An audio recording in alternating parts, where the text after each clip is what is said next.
Assalomu alaykum, Bekanjon kanalining ashaddiy obunachilar, e'tiboringizga ko'rsatib o'tadigan moshinamiz 28 ming dollardan 25 500 gacha tushib ketgan Chang'an Depal S07 haqida batafsil ma'lumot berib o'tamiz. Bizni uzoqlashmay kanalga obuna bo'lib, like bosishdan chiqmasin. Biz videoda boshladik.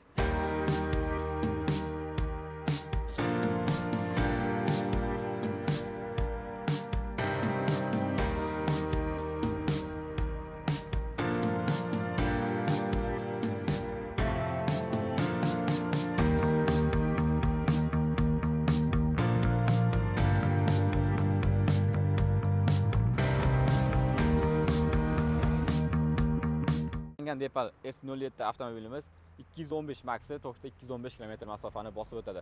O'rta qismida Chang'an logotipi, pastrog'ida 360 kameraning kamera qismi hamda bu yerda nomer uchun joylarimiz mavjud. Oldi farlarga kiramiz, juda ham chiroyli sveta diodlardan tashkil topgan, lampochkalar jim-jim kuymaydi, hammasi kursal optikadan tashkil topilgan. Bu qismida esa kunduzgi yorug' chiroqlari, bu yerda pavorotning qismi, asosiy farasi mashinamizning pastki qismida joylashtirilgan. Ko'rayotgan bo'lsangiz, juda ham ko'p parkovniklar mavjud. Ya'ni bu o'zini o'zi parkovka ham qilishi mumkin. Mashinamiz motor qismiga keladigan bo'lsak, 1,5 atmosferli motor o'rnatilgan. To'liq holatda 1200 km masofani bosib o'tadi. Lekin buni olgan mijozlarimiz shahar ichida realni 1000 km atrofida yuryapmiz deydi. Rasxotga keladigan bo'lsak, 5 tadan 9 gacha rasxot qiladi.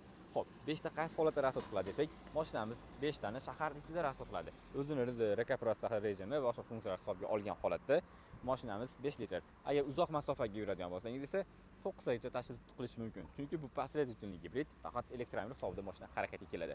215 maksimida farqlarni sanab o'tamiz.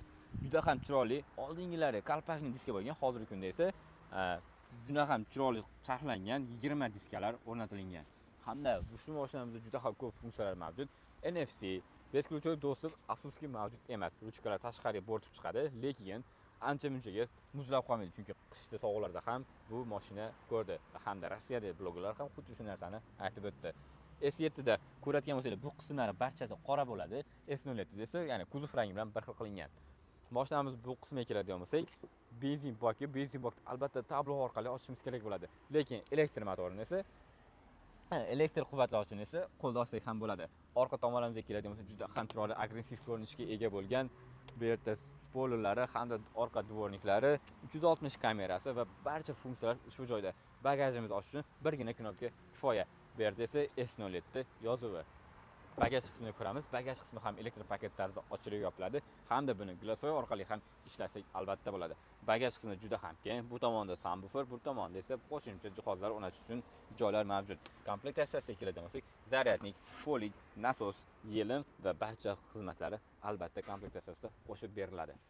Bagajimizni yopishni xohlasak ruchnoy tarzda yopamiz, xohlasak elektr paket tarzida ham avtomobilimizda yopish mumkin. Ha, to'sib qoladigan bo'lsak, mana avtomatik tarzda bagaj qaytarilib yuboriladi.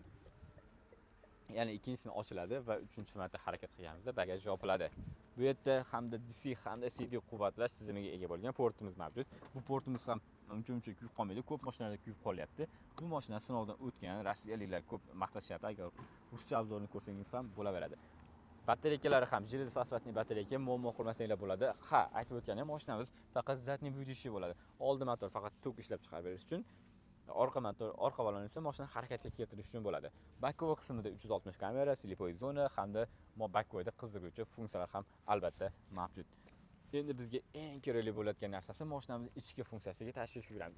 Ichida ham juda ham ko'p funksiyalar mavjud va ularni birgalikda qilib ko'ramiz. Qani, ketdik. Aka, kelib qoling. Bizda kabrioletga o'xshab ketadi. Qaysi tomondan deymiz? Albatta, bu bezramishning oynasi. Bu haqida alohida to'xtalib o'tamiz. Ana bismillah, mashinamizni o'tirdik va eshikni yopgan tarimizda bizga eng birinchi qulayligi ko'rayotgan bo'lsangiz, sidina pamyati bor. Bu ana o'zini-o'zi xotirasi ham mavjud. Bu yerda face control, fade up display hamda kurs kontrol, klimat kontrol barcha funksiyalarni harakatlantirsak bo'ladi. Albatta bu yerda tablomiz orqali mashinamiz rus kassasining komplektatsiyasida qilib beramiz bo'lsa, balki rus kassasini $100 yoki $200 qiymatiga xarid qilish mumkin. Mashina narxini boshida aytib qo'ydim. Videoda oxirigacha ko'rib, like bosish esdan chiqmasin. Mashinamizda rus kassalari hamma narsasini qilib beramiz va bu yerda qo'shimchasiga приложение kontrакам, navigator, Telegram, YouTube va boshqa funksiyalarni ham albatta o'rnatsak bo'ladi. Ko'pchilik akalarim so'rayapti, bu avtomatik zapis qiladimi avtomobilni? Ha, mashinamiz avtomatik tarzda zapis qilish xususiyati ham mavjud. Qani endi o'tirgan holatda to'g'rimi sevsak, mashinamiz oladi. Mashinamizda naq 18 dona audio sistemasi bor. Audio sistemasini ham o'z xohlagan usulda ligirovka qilishingiz mumkin bo'ladi. Tom qismiga keladigan bo'lsak, kattakon panoramasi bor. Bu funksiyalarni faqat qo'l harakati yoki og'zingizda, ya'ni голосовое управление orqali ham bemalol boshqarishingiz mumkin bo'ladi. Ha do'stlar, esingizda yo'q funksiyani aytmayapsiz deyotgan bo'lishingiz mumkin. Biz albatta uni aytamiz. Bu passajirskiy sidiniyada bo'ladigan funksiyalar. Unisini esa passajir tomonidan o'tib ko'rsatamiz. Mana ketdik.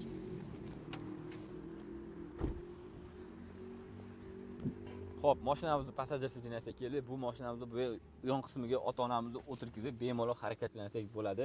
Ya'ni bu yerda uzunchoq knopkasi bor sidiniyamizda. Bitta ezamiz. Bemalol sidiniyaga yotqizadi. Bemalol massajni olib ham ketsak bo'ladi. Ota-onamizni shunaqa qilib olib yurish barchamizga nasib qilsin degan. Mashinada bemalol yotib massajdan boshlash ekan aka. Biz aytib beramiz oxirida. Do'stlar, bundan tashqari biz yana bir qancha avtomobillarimiz ham kirib kelmoqda. Misol uchun Leapmotor C16 2 dop opsiyaligi ham albatta bizga tashrif buyuryapti. 2025-yil Leapmotor C16 biz narxi esa 28700 dollardan 2025-yilning ruskasi puluti, zaryadnik, polik hamda garantiyasi bilan birgalikda xarid qilishingiz mumkin. Dongfeng 008 bu mashinamiz ham albatta kirib kelmoqda. Dongfeng 008 ning narxi 30200 dollarga xarid qilishingiz mumkin bo'ladi. Hammasi 2025-yili. Lekin Changan Depal S07 oq hamda qora rangi hozir nalichada bor. Nalichada esa narxi 25500 dollar, yo'lda kelayotgani 25200 dollarga xarid qilsangiz bo'ladi. Bundan tashqari Dongfeng 007 23500 dollarga sotilayotgan avtomobilimiz. Bizdan so'ragan odamlar qoraga qora, oqqa qora rangingiz ham kelsin deganlar uchun 22500 dollardan Changan Depal emas, Dongfeng 007 avtomobillarini 22500 dollardan xarid qilishingiz mumkin bo'ladi. Hozir ekranda ko'ringan raqamga qo'ng'iroq qiling. Ushbu avtomobilning biri sizniki bo'lishi mumkin. Endi biz голосовое управление xitoy tilida qanaqa funksiyalar boshqarishligini albatta sinab ko'ramiz va biz buni boshladik.